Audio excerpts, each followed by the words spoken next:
All right, this is 35 horse carburetor, 1957 Johnson. And it's pretty easy to take apart. I mean, it's just these 4 screws and it falls off. And then you've got the float assembly and everything like that. And it's pretty standard carburetor. The reason I made this video is because you're gonna run into these little fibrous things. And this is like this on a lot of vintage outboards. There's going to be this old fiber gasket. And it's gonna be in the low speed and the high speed. And what I do is I take just 5% white vinegar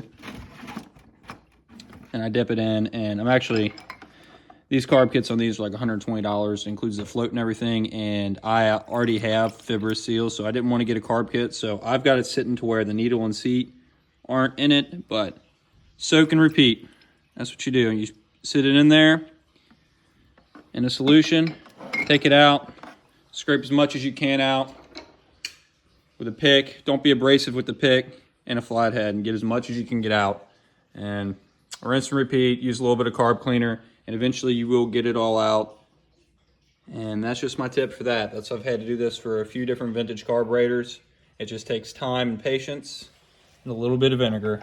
So hope this helped. Just want to quickly talk about how I got these leather washers back in. I got it all clean, but the leather didn't want to conform in there. So what I did is took a little bit of automatic transmission fluid and I dabbed the sides of it and let it absorb some. And then I poured just a little hair around them threads. And I got it sideways like this and worked it up and down a bunch of times. So it all went down at once. And then at the last moment, I turned sideways. That way you're not trying to press it in like this and it's gonna fight you the whole way down. Just get it sideways, push it down, and then turn it. And then after that, you'll screw these down onto it. Do not put the needles inside it before you screw it down. You want to screw this down first. If you screw that into this first and then try to thread this down, it could break them.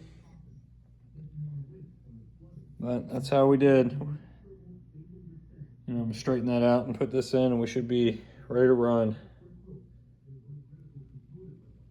I ran it down and now it's crushed in there.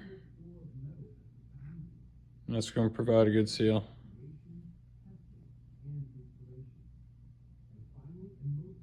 So it looks like installed.